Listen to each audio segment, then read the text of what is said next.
Well, oh, that's a good start, isn't it? Cough, clear my throat. Yes, good day, everybody. This here is Mal Burns, and you're listening to Metaworld News, where we are about to bring you the headlines for the week ending February. Yeah, it's February 9th of the year 2020. And we're bringing you, of course, this year in 2020 vision. Of course we are. Yes. Perfect. The best Perfect. vision. The best vision yet. Yeah, exactly. Okay, as I said, I'm Mal Burns. I'm joined next door to me here by James Atloud, who's busy pressing knobs and looking at the monitor there because he's operating all our cameras. So you see my desktop and you see me and you see him and who knows what other things he's showing Well, you that I don't even know about. I'm the very You know, model of he a could. knob pressing gentleman. Yes, he could be pressing anything, and I don't even know it. That's However, right. I do trust him to show my mugshot every so often, along with my desktop. So, back to the thing. As I said, my name's Mal Burns. You can follow me on Twitter at twitter.com/Mal Burns. That's all one word at Twitter, Malburns.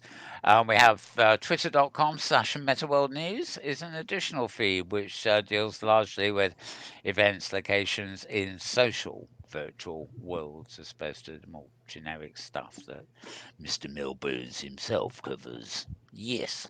Right. And yeah, I've done the date, I've done the me, I've done James. I think I'm about ready to go. So let's turn to the links. All right. I'm now going to close the picture that's on the desktop, which is actually illustrating the first link anyway. Uh, it was just there for the fun of it, really. And it looks like I need to move the broadcast frame up a bit. Right, this is one of the more offbeat sort of things. This is University of Dallas at Texas, their research stream. Sorry, team got new federal funding to study how augmented reality can help medical patients prepare for interactions with real patients. Not just augmented reality, virtual reality too. This picture that is with it, it actually shows why they're researchers with a headset. It looks like don't know what it is. It's a lightweight Google headset. Glass or Anyway, HoloLens, something on that order. yeah, and that's a real chap, whereas the person he's talking to is a training avatar. Yeah, it looks like one of the X-Men. I was going to say a sailor, a But maritime. yeah. Anyway, he's oh yes, he's using Microsoft HoloLens and he's testing the functionality of a virtual character called Walter by asking questions and listening to his responses. So that's what's going on there, just in case you really wondered. Right. Anyway, they've got 750,000 US dollars from the National Science Foundation, and they're looking at a number of virtual interactions, such as virtual peers, virtual professors, virtual patients, with the goal of determining the best methods for social learning. Anyway, if you want more about that, you want www.utdallas.edu, edu. Bit of an offbeat link there, but you can obviously catch it from my Twitter stream because all the links I'm mentioning here are on my stream from the week at Twitter. Right, let's put that one away. Away, I said. Thank you. And here we've got another offbeat site. This is a site called www blah blah ancientorigins.net. So this is ancient, ANCIENT, and then dash origins, ORIGINS. So ancient-origins.net. And let me see, this was on the 4th of February, so it's not too far back. Virtual reality game redefines archaeology education. Now, this is one of those things where they're referring to it as a game, but when you actually start reading it, it's clearly a virtual world where they are looking at it for, archaeology purposes. Um, uh, before they get started at their field site, which is a giant cave studded with stalactites, stalagmites, and other human artifacts, sorry, and human artifacts, 15 undergrad students must figure out how to use their virtual hands and tools, and they've also got to learn to teleport. Now, we do take this stuff for granted, but yes, it's quite possible one of the students would not know how to teleport. So, after all, it's not something you learn in primary school, is it? Right, there's your A's, B's, and C's. There's your writing and arithmetic, and now you've got teleporting skills. Oh, who? What? Where? Good to Yes. know. Well, yes, in virtual worlds, of course, you can teleport, which adds to the magic. Not only can you travel instantaneously anywhere in the universe you want to go, but you can do so without burning fossil fuels on airlines, etc. Right. Okay. Anyway, as you can see, it's an article here goes into the whole side of it. They've got a little video there on virtual archaeology and the educators and various stuff like this. Um, Quite a lot to read and some real world pictures. I'm just scanning. I think I did find out when I picked this up originally what the base platform they're using is, but I can't see offhand. Um, uh, if it involves teleporting, it's probably one of those ones we're all familiar with anyway. But anyway, I've always, I've always, when asked, said that one of the wonderful things I like about virtual worlds, be it a closed garden like Second Life or open source, is being able to recreate long lost villages or cities and things like that. Hmm. And that's what archaeology is about too, of course. Or So even not long lost ones, but things that you don't want trampled by lots of real people. yes, yes, there's buried ruins that are under miles of earth, and then Hmm. there's ones that are pretty close to the surface. Because I mean, guys, go to Syria or something, the ruins are barely months old, aren't they? Right, Really? right. So yeah. Anyway, as I say, you can find this at ancient-origins.net.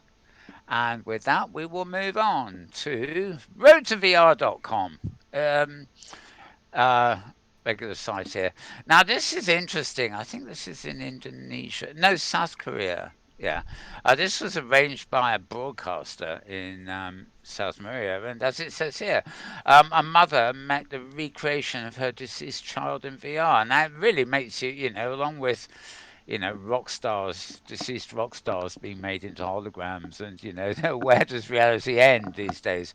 Um, but apparently, NBC, this is a South Korean TV broadcaster, though I recognise the name from elsewhere, of course, recently aired a Korean language documentary that centres on the family's loss of their young daughter, 7-year-old Nayeon. Using the power of photogrammetry, motion capture, and virtual reality, the team recreated Nayeon for one last goodbye with the family's mother, Ji Sung. She was a spry, playful kid, fell ill. Well, this is the real life sort of stuff. The documentary was called Meeting You. And yeah, um, I did see a comment. They revisit a virtual version of the park. So this is the kid, recreated in virtual reality. Um, and there's a video to go with it too, with English subtitles, I'm told. Um, they do mention that there's an obvious exploitation factor here. You got to remember this is actually made as a TV program, but it's good to see that all these possibilities are being covered, shall we say, in other media. So, and they go into details about how they created the deceased child and Mm. everything else, the mechanics of creating the avatar. So you'll find that at roadtovr.com. That's ROADTOVR. Um, Quite a short one there. Okay, moving on, as we always have to do. Yeah, VR focus this time round. So this is VR, the letters, focus the word, but all one word, vrfocus.com.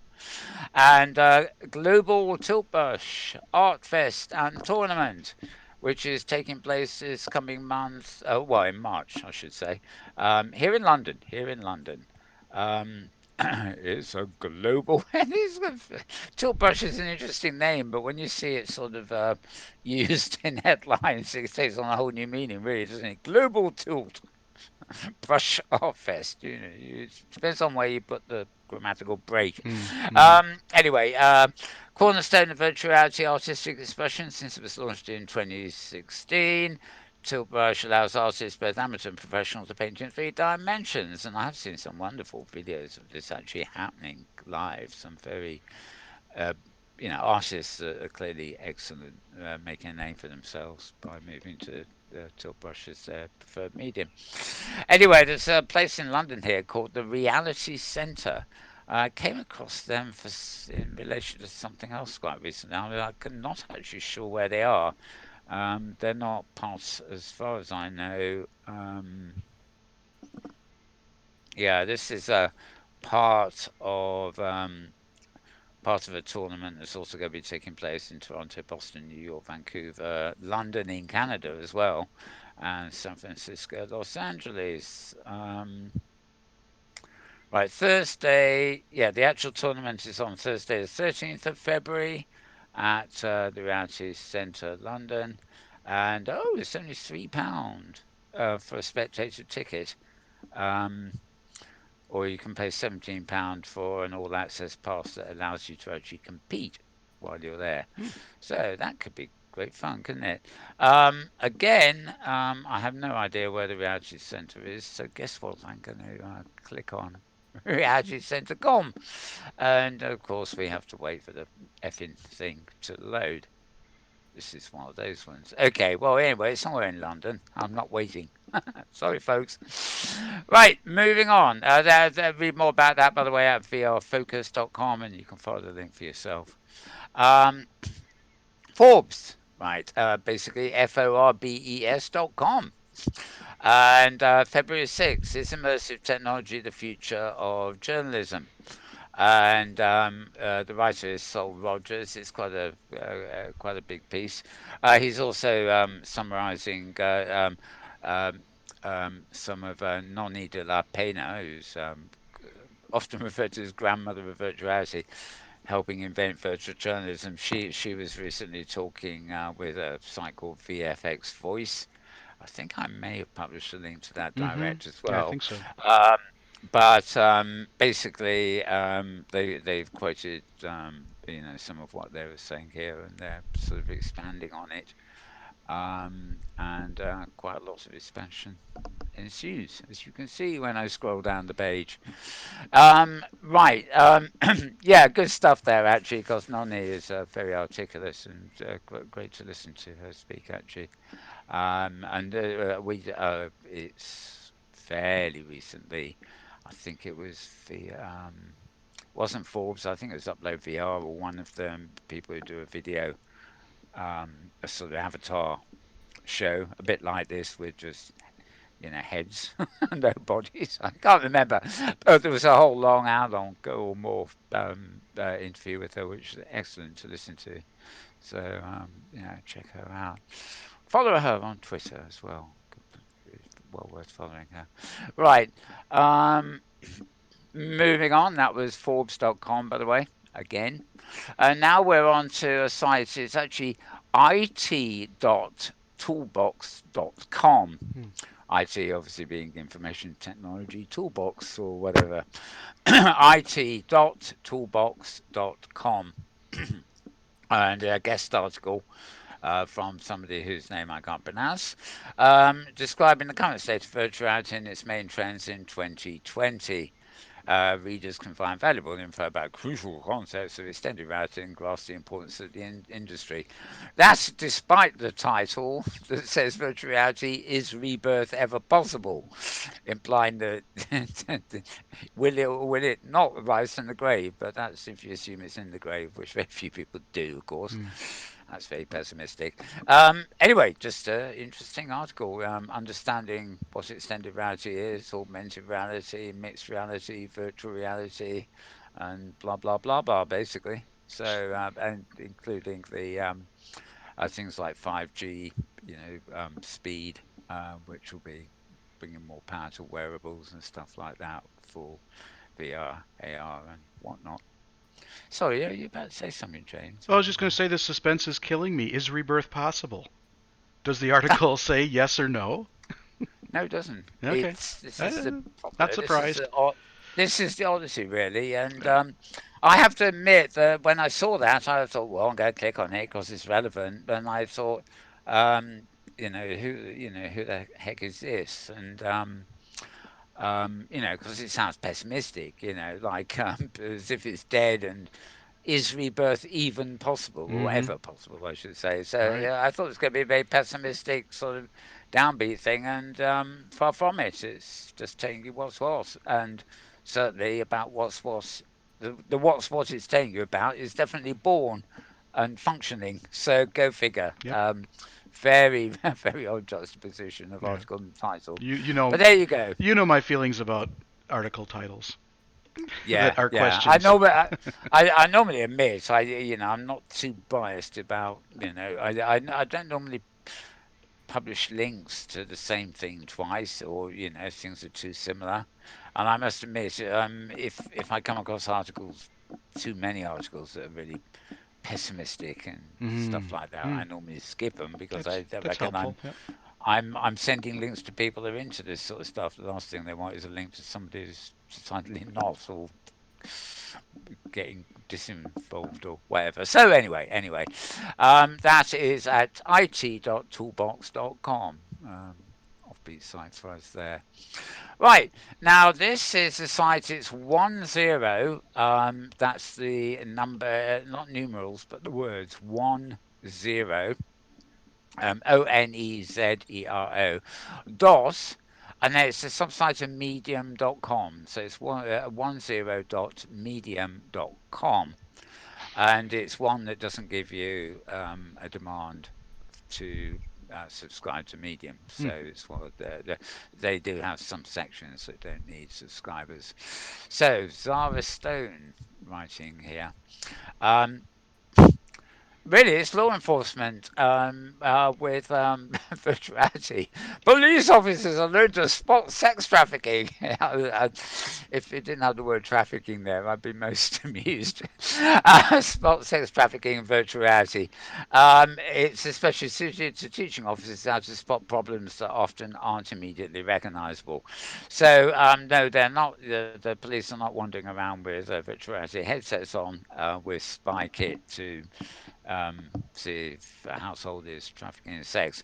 It really is an encounter session that police officers do in virtual reality to train them to look for the sort of telltale signs of people who might be hiding activity or lying about that kind of activity. Um, so let me think. This is the Lodi Police Department. That'd be the Lodi. Yeah, Lodi is in California. There we are. Right. So yeah, police are using VR to basically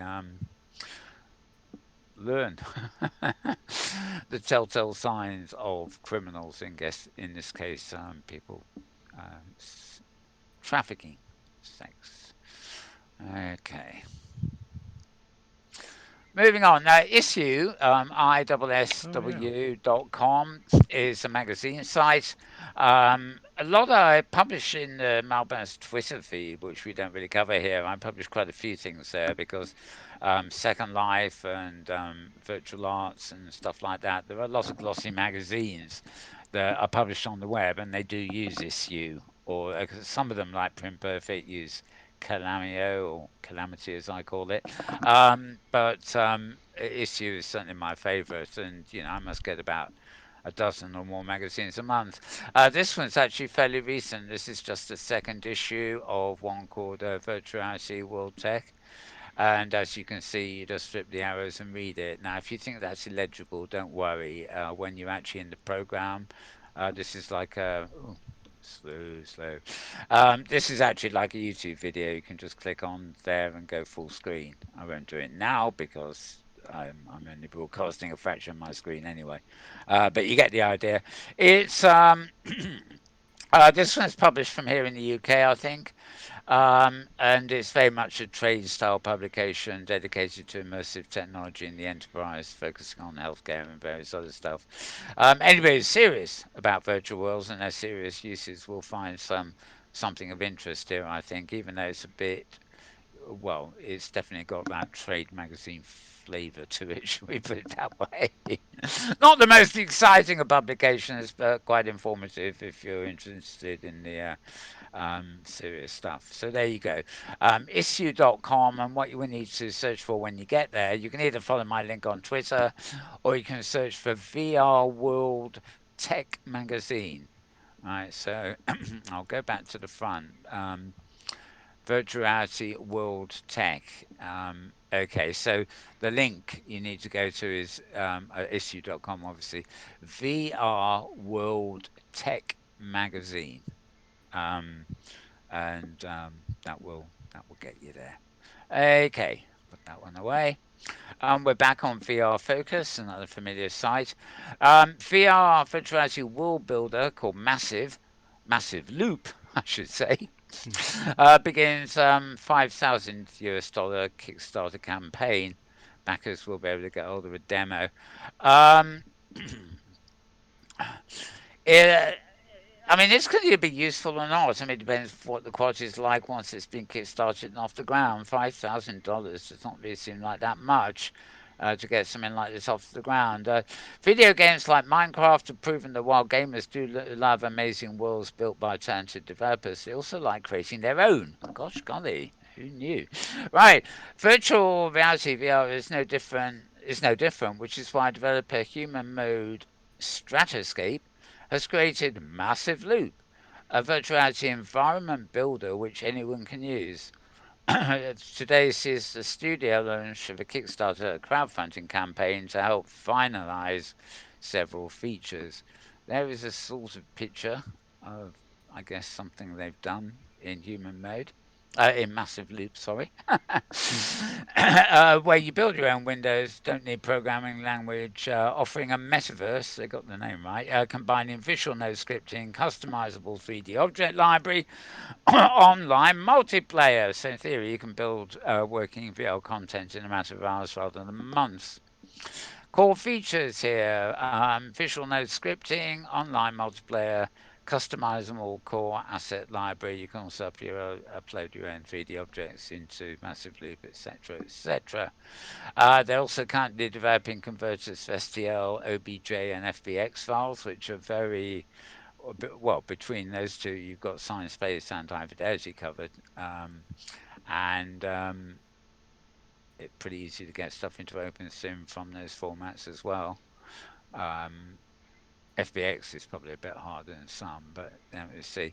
Virtual reality productivity tool designed for anyone to use, they say. Um, We've decided to launch through Kickstarter in order to connect with users who'd like to download the demo, give us feedback, and be the first ones to play game updates leading up to the official release. They don't. Oh yeah, quarter 4 of this year, and VR Focus, where we are, will give us updates as it comes along. Studio is only looking to raise 5,000 USD over the next month to help accelerate Oculus Quest, HTC Vive, and Vive Cosmos ports. Other uses for the funds will include cloud hosting costs, core asset library expansion, and online store interface. So not actually asking for much, and it sounds rather great because um, um, having a largely well, actually they don't say open source, but yeah, actually, I mean, for all I know, this could come out and cost an absolute fortune to get and use, however easy it is, or it may be, open near open source and free. Certainly, if a Kickstarter crowdfunding, for, sorry, Kickstarter crowdfunding will enable you to get it for free. That's for sure, because they say so. Anyway, you can find out more about that little project at vrfocus.com. So it's vrfocus.com. And once again, closing down and moving on. Yeah. In the future of work, our avatars will collaborate in virtual worlds. Gosh, golly, I Hmm. thought they were doing that already, weren't they? um, right, this is an independent site from the author is somebody called Ross Dawson, and the site is called rossdawson.com. That's ROSSDAWSON, and this is basically his blog. and he starts by saying wild, not as he can spell it, while virtual reality is currently solidly in the trough of disillusionment, it has always been evident that long-term entertainment and interaction in virtual worlds will become commonplace. Well, I don't know it was solidly in the trough of disillusionment, Yeah. and I can't be bothered to click on the link to find out. But anyway, it's an optimistic article despite that. Looking at the boom and bust of Second Life, and well, anyway, um, spatial. We've covered this a few times in various other things. More of a holographic collaboration. Um, Mapping expressions to avatar, moving to worlds of virtual collaboration, and how long will all this take? Rudimentary, sort of independent article, so it makes a little bit different perspective from the norm, shall we say? Where is it from? Oh, I've just closed it. Ah, okay. Uh, uh, uh, hang on. I reopened last tab. There we go. Yeah. The guy's name is Ross Dawson there, and the site is rossdawson.com. Oh, okay. Thanks. Yeah. Okay. As I said, moving on. Now, this site is called Creative Block. It's a creative art and design inspiration site. Um, CreativeBlock. That's the weird bit in it. Creative block. Um, and their features. Basically, it's hey, you designers and stuff out there, this is what you need to know. WebXR, everything you need to know. XR, of course, includes AR, MR, VR, and I think we did a rant on this last week actually.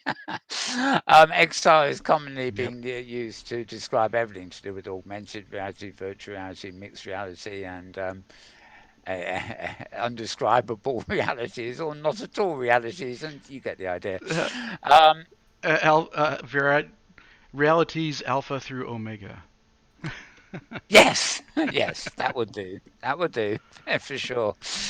Yeah. Anyway, so yeah, especially if you're a designer or whatever creative person wants some art and design inspiration, this is the site a sort of site that's for you. So the nature of the article is also, so generally speaking, for you as well. Okay, so that is creativeblock.com. The block bit of Creative Block is BLOQ, not QU, not CK, not anything like that, just Creative Block. In fact, actually, I think if I'm very careful, look, I've just, there, you can see how it's written at the top there Yep. on screen before I move it down again to a more sensible place for me. Right, disposing of that. Okay, another thing that mentions spatial. Well, again, this is at vrfocus.com, and it's talking about collaborating in a software called Spatial, which offers a vision of hands-on teamwork. So it obviously connects to that piece I mentioned a few minutes ago. Um, Talking about CES, lots of interesting smaller updates and advancements, but nothing like those from previous years. Blah blah blah. Even Panasonic eyeglasses weren't that amazing, but there were products that did match the magazine's eye. One of them being called Spatial, a mixed reality app designed for workplace collaboration. So this is more about the app itself, but it's the same app that was featured in that previous article about workplace collaboration. And again, they're talking about the headsets they're using on Microsoft HoloLens and Magic Leap 1. So they're not talking about Google Cardboard level stuff. And they do support the standalone Oculus Quest headset. although that wasn't available at the time of the demos. And a few pictures and more article um, stuff. They dropped a model of the Mars surface onto a workspace, and you can definitely see these are actually real people as far as I can tell. Well, that one's not, but well, actually, I'm not sure they are when you look at it. But you know, that is the AR. Well, it's VR and AR because it's virtual build, but it's visible through AR. Um, yeah, I get confused when I got to describe this. Anyway, hands-on teamwork with a program called Spatial. Read all about it. Read all about it, as the man on the outside of the tube station says when he's saying the evening paper. Hmm. Read all about it at vrfocus.com. Moving on, moving on. Right, The Guardian, good old daily newspaper here in the UK. Um, can virtuality emerge as a tool for conservation? Good question. They endeavour to answer it. New advances in technology are sparking efforts to use virtuality to help people gain deeper appreciation of environmental challenges. Reports here at Environment 360. So it's sort of it's not an advert, but it's sort of the journalist is Yale Environment 360. Yeah, somebody called Heather Miller, in fact, part of the Guardian Environment Network. So the focus here is on ecology and sustainable environment, and discussing to what extent Gear VR seems to be used in that picture there. Um, sort of virtuality can help people understand the issues and tackle them too. And they mentioned human interaction labs thing a while back. Um, documentary and game presented at the Tribeca Film Festival.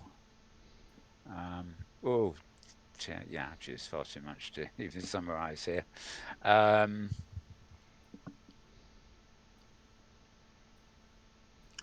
if a person has a VR experience of cutting down an old growth redwood tree, feeling the vibration sound of the chainsaw and the crash of the tree as it falls, that person is more likely to start conserving paper. If they take a Hmm. VR shower and see their avatar or doppelganger eating coal to represent the amount of energy used, the person is more likely to conserve water. Um, okay, they've obviously got a few tricks and metaphors up their sleeves there, haven't they? Okay, so article at a Guardian, and I've just okay. Well, somebody must have published this as a republish because this actually the article's still there, but it's Tuesday, 28th of June, 2016, and as you can see, it's Whoa. telling me it's more than 3 years old.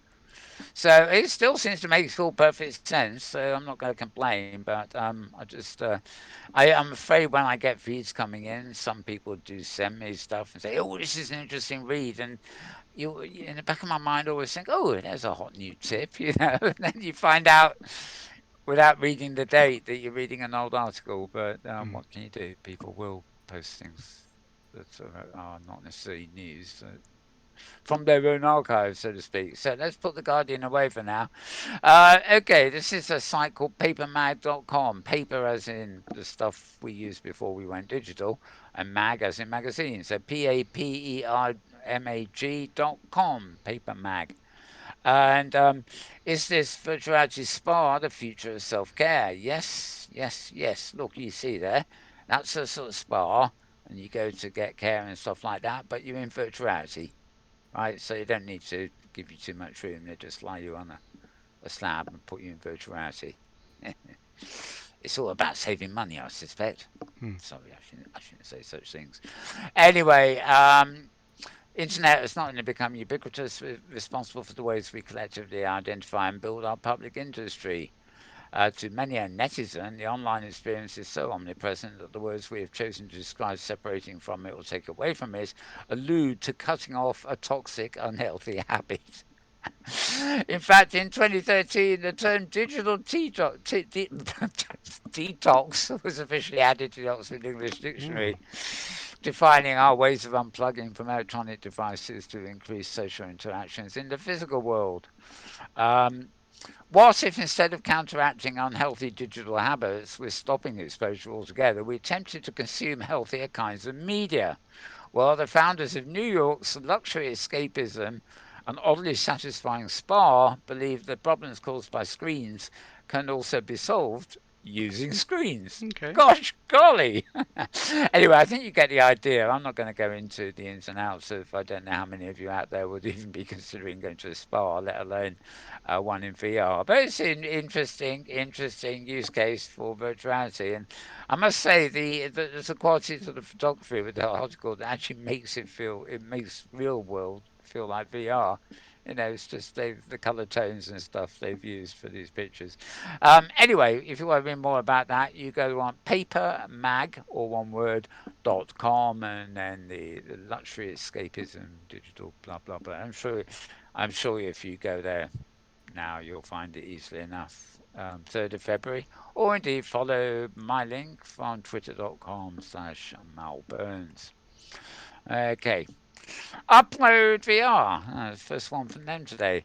Easily find web-based VR content with SideQuest's new online list. Well, there's an unofficial third-party Oculus Quest content platform called SideQuest. It's a beta version of a web page that aims to collect and list web-based VR experiences. Basically, it's a what's on and where to go. If you're in Oculus Quest and want places to experiences, um, it is independent, so I guess they can send you to anywhere that Oculus Quest can actually display. But because it's actually a listing under SideQuest, it's basically web-based. I mean, there'll be nothing to stop you, presumably getting whatever the HTML frames are, up as a guide to what's on and where to go, whether you're actually in the headset or not. And the difference is a bit like Second Life destination links. They've got something called a slurl, and the idea is you click on it in your browser and you jump quickly to the space concerned. The only problem is you can't get to the space concerned unless you've already got the Second Life client open, which most people, who aren't into Second Life all the while don't. So if you see a slur on Facebook, it's not going to take you to something on the web you can go into. It's actually going to take you to secondlife.com and give you a link to the site, and then when you click the link to the site, it's not going to load unless you've got an active copy of Second Life running. So it's all a bit of a con. You know, another But another aspect yeah. of SideQuest that's important is that with the Oculus Quest and the other Oculus products, you can only purchase what they approve, a lot like iTunes. You know, so it has to Oh be right. approved by the iTunes store for you to use it on your device. And SideQuest lets you load things from publishers independent of the store. Okay. Well, there's a little sort of picture here, Hmm. and let me have a go. I'm going to actually click on the HTTP link and see what it shows here. Remember, I'm broadcasting a standard web browser to you with a white space, obviously. Here we are, VR experimental. Yeah, so it's loading quite happily here. And, okay, I'm not getting any mouse over information when I actually um, click here, so I can't really tell you what will happen if I So try to get this it. is like a cover album art, and if you click that, you should get the Yeah, description of the app or program that you could download. I'm with you. Right, well, in my case, probably because I'm just on a Mac desktop. Oh, there we are. Construct Arcade, Barista Express. Is Um, it taking you into a VR app? no, I am. Well, oh, What's that could be a progress bar. I thought it was a yeah, like number. Oh gosh, it is. Oh it yeah. is. All right. Okay, so yeah, having got there, I can actually play it, and yeah, well, So is that a web VR I title? Yeah, I wonder. yeah, I'm actually live on air. So yeah, this is called constructarcare.de, and it's a game. You can set your options. I guess it's like any game, although it's rather primitive. It reminds me of Flash games, to be honest. Mm-hmm. Um, don't know that I can get out of it. Yeah. Oh, yeah. Okay. Not the fastest of things, anyway. So, yeah. Anyway, I've gone and lost the master page now, haven't I? Let me see. Reopen last closed tab. What I should have been doing is hitting the back button, not closing it. There you are. SideQuestVR.com is where you can get that listing. And if you want the article that we got it from, and it's taking its time to get there. There we are. The article was at uploadvr.com. Easily find web-based Oh, VR it is content. specific about web VR. Okay. Yeah. Oh, yes. Got It it. is all web. It's all web-based. Mm-hmm. That's why it's loading. Yeah. Okay. So uploadvr.com for that one. Right. VRScout again. Right. VRScout.com. Um, just an example of a VR that everybody's talking about this week. Terrifying VR. Living room shows how smart devices are manipulating us. And it guess it is. I don't really need to watch this to be getting scared about my so-called smart devices. I think the dumb devices more like it. And so they're like an awful lot of good virtual worlds. They just refuse to cooperate with each other. Yeah, that's a still showing. I guess that's meant to be your living room in the future, and all the graphics there represent smart objects and wavelengths and stuff that are cluttering up your virtual space and microwaving your brain. Um, be warned, your home assistant is doing more than just listening.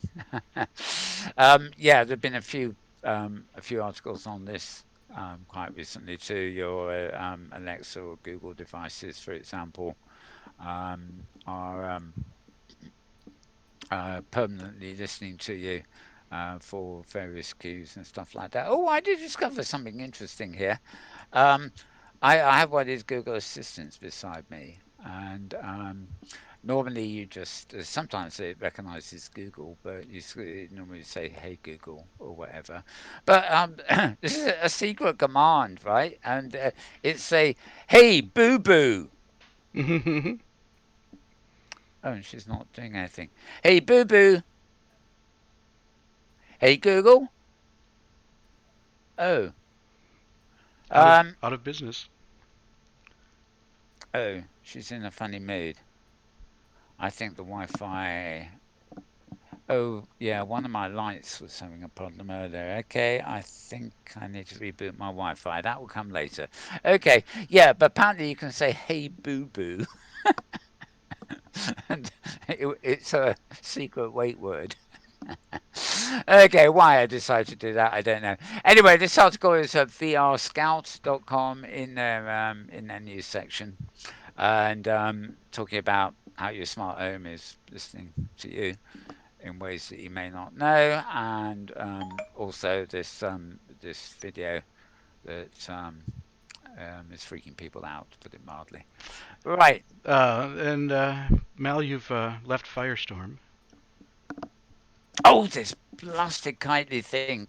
Right. I tell you about you in here. Why does it quit me after 10 minutes? Because I'm using Or, the viewer, switching camera angles. yeah, but why does it I quit don't know. me? I don't know. And um, okay, yeah, this is. I'm sorry about this, folks. Since we've moved to using our studio and Kitely, this has started happening, which is obviously not the right platform for broadcasting from. Um, right. Okay. Hopefully, login won't take too long. Anyway, as I said, vrscout.com, and um, there's there's a little sample of the scary movie we were just talking about. Oh, come on, log in. Right. Um, okay, so that, as I say, is vrscout.com. Moving on, assuming you can see my desktop screen at the Yep, moment. screen looks good. Yeah, we're at virtualrealityreporter.com. And this is an article about a group called Health Scholars, virtual reality healthcare training platform who've raised 70 million US dollars. That's a bit more than the 5,000 that the other people got in Series B funding. Funding is going to be utilised for the expansion of clinical training, simulations, and virtual simulation technologies. And the company, Health Scholars, are known for VR simulations and their cloud-based training platform. And by the way, I'm not even looking at the article at the moment. I'm trying to get myself into in situ in world again, but I think we're about there. If they don't log me out again in the next 5 minutes, there we are. I'm back in situ. Okay, so virtualityreporter.com. Not really much to say about this, but if you're into healthcare training and stuff like that, it may be of interest to you. They're commercial companies, so presumably their training services are available for all and sundry, or at least if you're in the USA. Um, right, moving on. Don't forget you can get all these links if you're not picking up on them by going to twitter.com/malburns. That will give you a single page view of all my tweets uncluttered by other ones that you might be subscribing to, so you can look up the connecting links for these. This site is ieee.org or Spectrum. So the address is Spectrum, SPECTRUM dot IEEE dot org. And the article speaks for itself. Virtuality and social networks will be a powerful combination. Why it doesn't say are a powerful combination, I'm not quite sure. But I think the idea here is that they're looking to the future, so they're dealing with will be's, whether they're current or not. It's part of IEEE Spectrum's special report on the battle for the future of the social web. And I'm going to open that in a new tab just in case. Well, that didn't take us very far, did it? And never mind. Right, 500,000 people around the world spend more than 20 hours a week wearing avatars. That is using digital representations of themselves. Did you know a virtual representation of a politician could be more convincing than the politician himself? Hmm? There are some politicians I really don't want to see avatars of. And that your heart beats just as fast when your girlfriend winks at you from your computer screen as when she walks into the actual room. That if you make your on-screen surrogate mimic your friend's head movements, it's more likely to do what you say. Okay, a lot of psychology at work here. Within 3 years, many online interactions will not simply involve passages of text typed on a keyboard, but will instead be rich exchanges involving sophisticated representations of ourselves. These digital beings are called avatars, and today at least 500 million people around the world are routinely socializing through them over the internet, for example, in online games, etc., etc. So, as the guy outside the tube station says, come on, read all about it, read all about it. Look at this Mm-hmm. long article. Okay. Um, the article is by Jeremy Baleson. And Jim Blasovich. Jeremy Baleson, I know, is on Twitter and very prominent in the field of virtuality.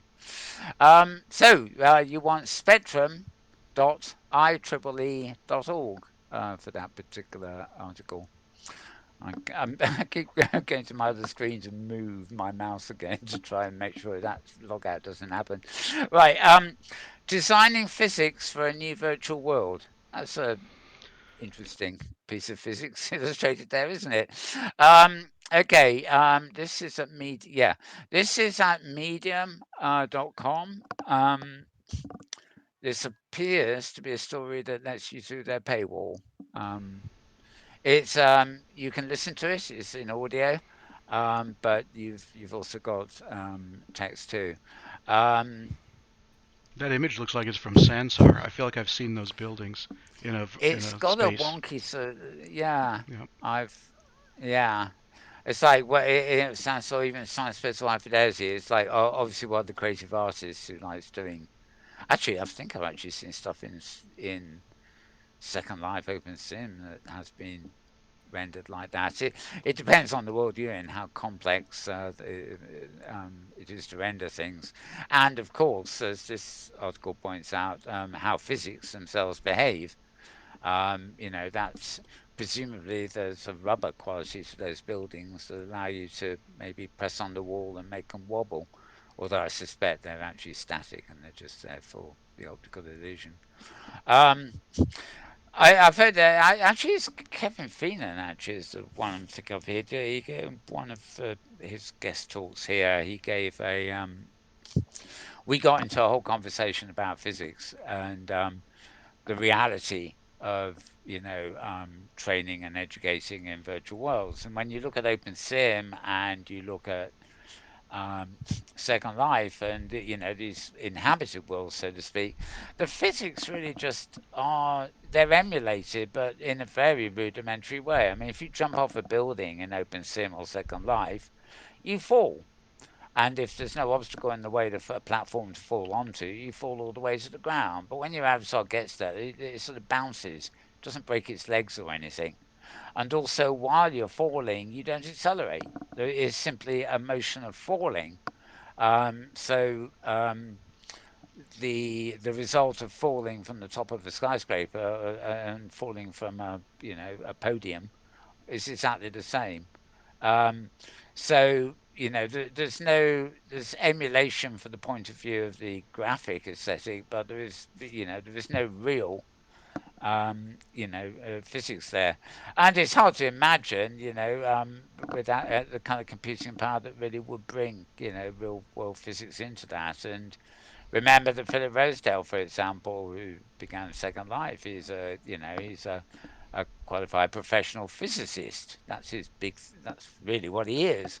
To build these worlds to experiment with physics is a very noble intent, but as we know, the level to which we can actually experiment with physics in the virtual environment is nothing like that. Well, put it another way, we're never going to get a virtual working copy of the Halogen Collider, are we? Hmm. It's just not gonna happen. Anyway, the article here, it's a story you can listen to, or they're talking about what they wanted to be as a kid and etc. etc. And they like the fact they can fly in virtual worlds, which of course again is a physical impossibility in the real world. Um, unless you're in an aeroplane or some aerial thing, or have taken so much LSD you think you're flying. I don't know. It's an impossibility in the real world. But it's an interesting article. So at Medium, and you can obviously just listen to it as a story and audio too, if you like multitasking and listening to something while you're doing something else. Okay, I'm moving on. This is another well-known site. We don't go to it here very often. It's Ars Technica. That's Arstechin. Sorry, I'll start again. Arstechnica.com. Arstechnica.com. Tracking the future, we're on future work again here, of remote workplaces, apps, communication, and liability. This doesn't actually really mention at the start um, what we call virtuality or virtual worlds at all. It's just addressing the uh, thing for home workers, asks why home workers always have to rely on such a patchwork suite of applications, etc., etc. Um, but as it moves on, it does talk about how companies can take the remote workplace plunge and what's available and stuff. And this actually ties in. I mean, they are focused here on Office things like Microsoft Teams. Which, much to the delight of Slack, by the way, actually went down this week, although Hmm. it is back again. Certain right for copying something they don't understand, or something like that. Right. And then it moves into using Slack, Mattermost, Rocket Chat. All of these are good apps, and most of them actually. I mean, one thing a lot of these things, they cover this app and that app and t'other app. But I mean, I know, for example, I've got a Mattermost account, I've got a Rocket Chat account, and I've got a Slack group, and I can integrate them all together into one interface. So it's not really unnecessarily a matter of coping with a lot of apps. If you choose things like Discord and Slack, many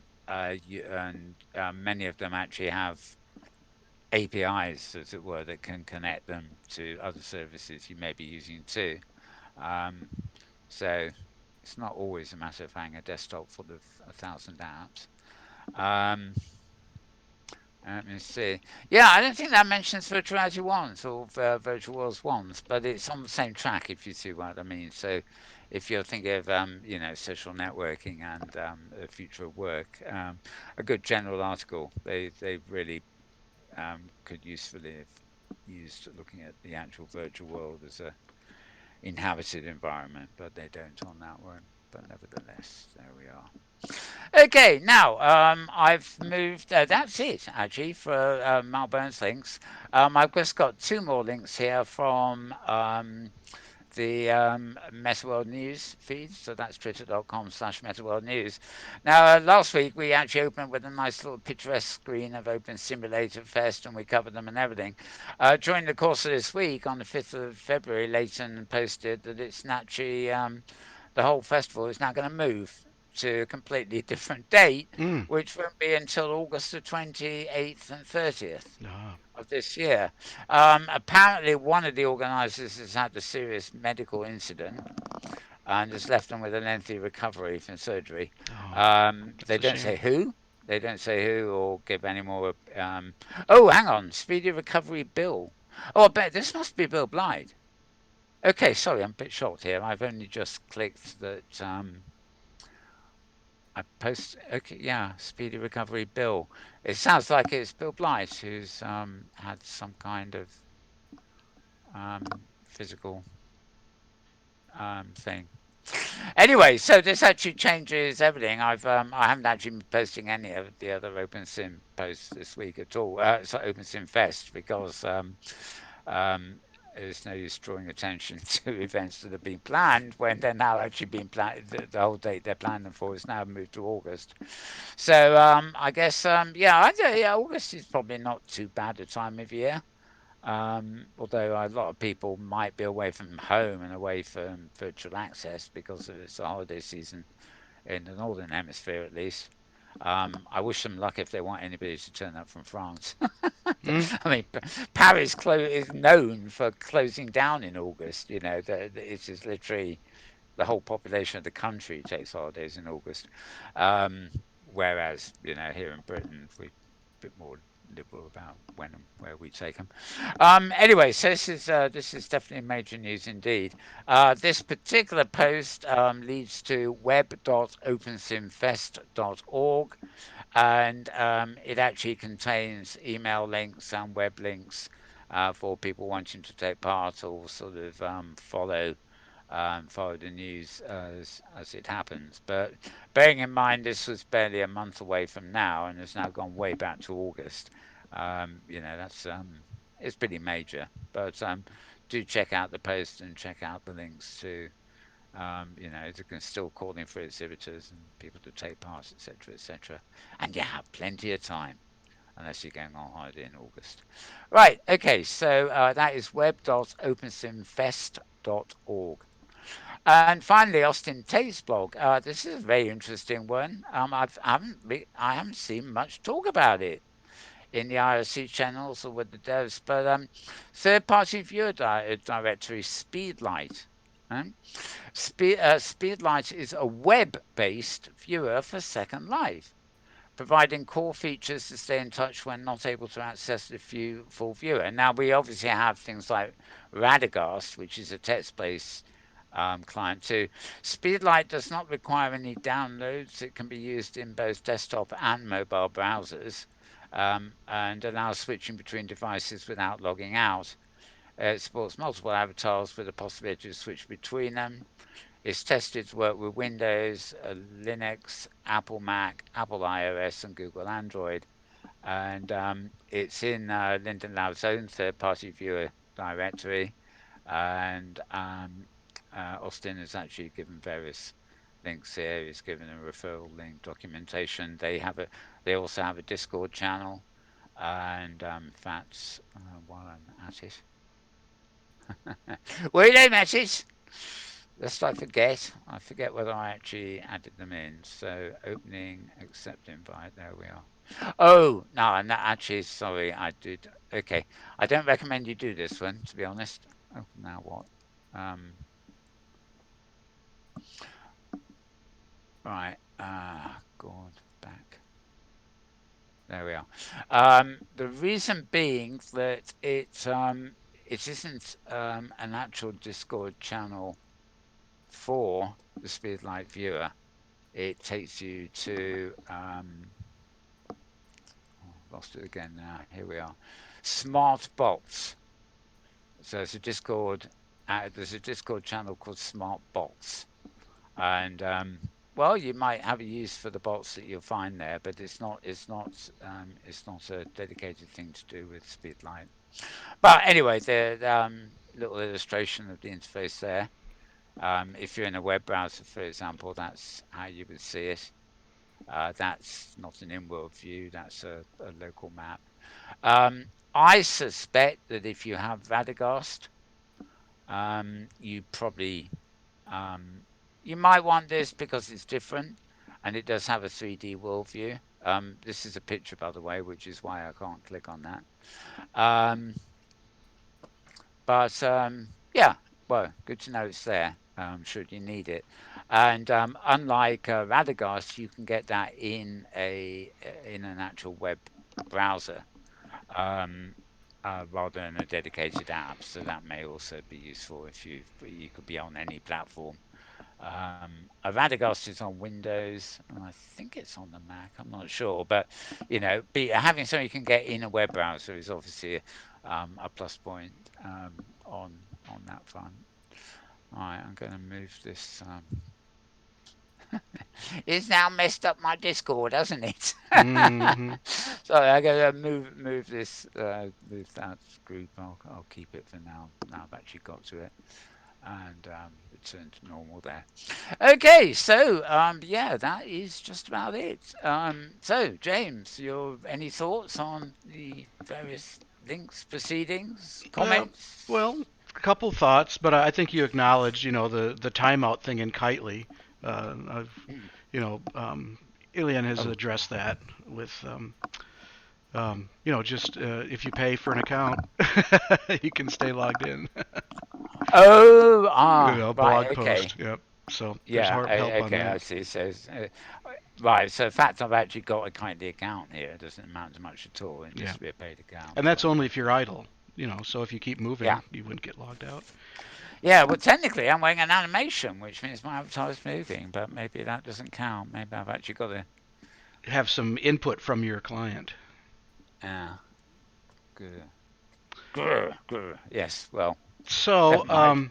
I talk about the articles with questions for headlines, and it just occurred to me that a question in a headline is not unlike clickbait on a website. It's especially when it doesn't answer the question. So, Yeah. not a fan of questions in headlines.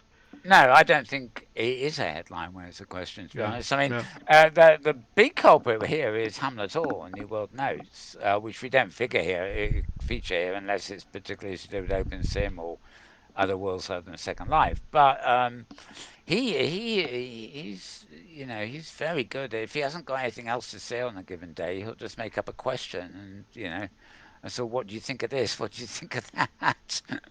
Which isn't really a kind of headline blog piece, although it's a way, I suppose, of getting viewers. And also his real headlines when they come, or if they do stand as headlines. He's got a wonderful knack of knowing exactly what to write. I mean, he had a post that is still getting hits now.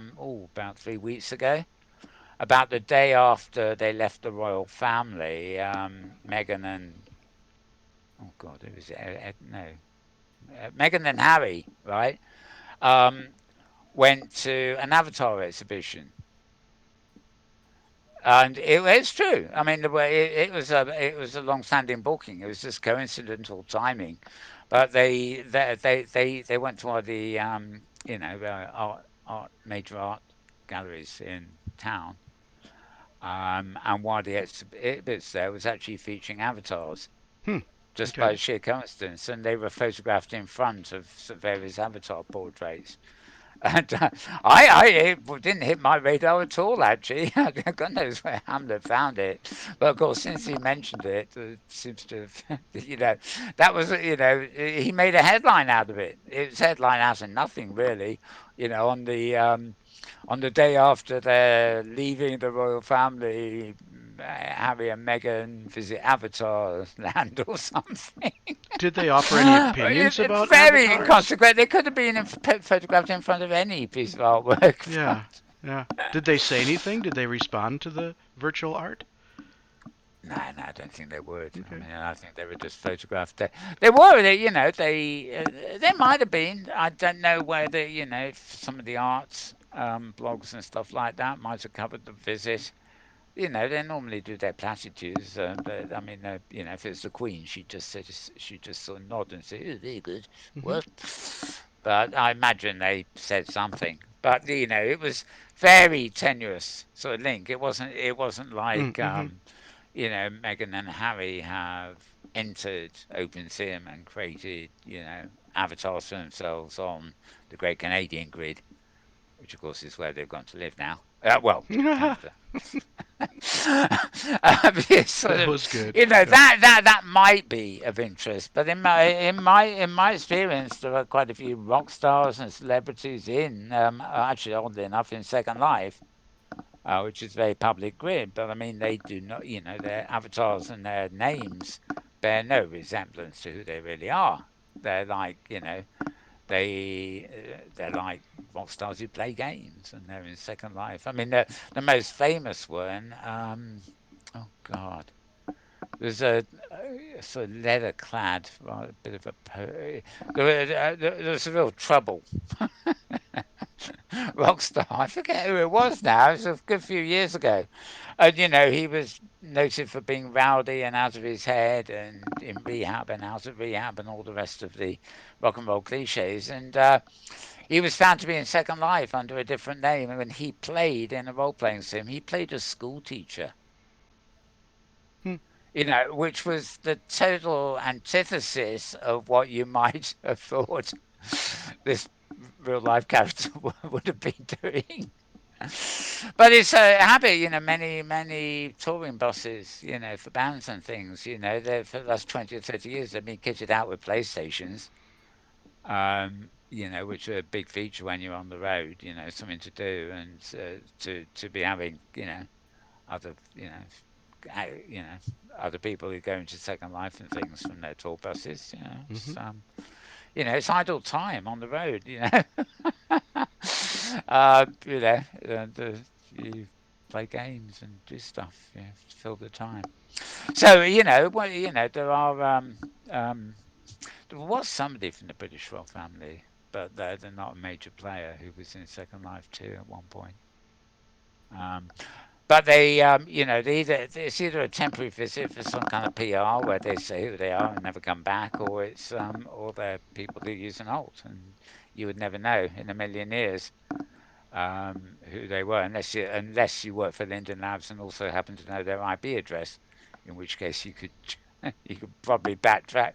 If you've got Buckingham Palace's IP address, you can you can probably backtrack and advertise IP to there. You'd be in for a bit of a shock, but it's that's the whole idea of the anonymity, really. Phew. Anyway, rabbit hole Yeah, that went. beckons. If I I'm not couldn't even be sure where that was going. Yeah, well, it would have gone down the rabbit hole if I Yep. hadn't held back at the last minute there before putting my foot in it. All right. The rabbit hole, that is.